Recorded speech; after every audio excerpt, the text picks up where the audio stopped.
কথা হচ্ছে আমি রান্না করার চেষ্টা করছি, মানে রান্না এখনো করিনি। তো আপনারা সবাই জানেন আমার বাড়িতে দুটো দস্যু থাকে, একটা হচ্ছে পেপসি আর একটা হচ্ছে গজা।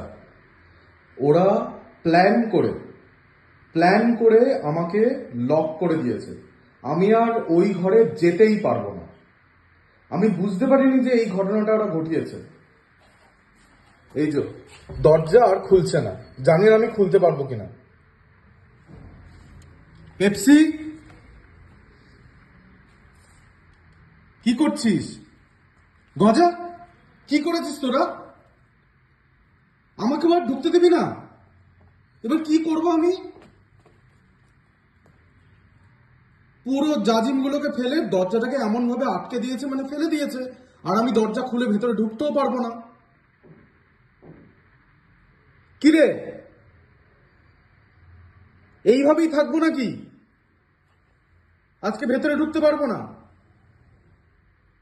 ভগবান, কি অবস্থা! দরজাটাকে পুরো লক করে ফেলেছে। তো যেতেই পারবো না ওদিকে। দরজা মরজা ভেঙে যাবে মনে হচ্ছে।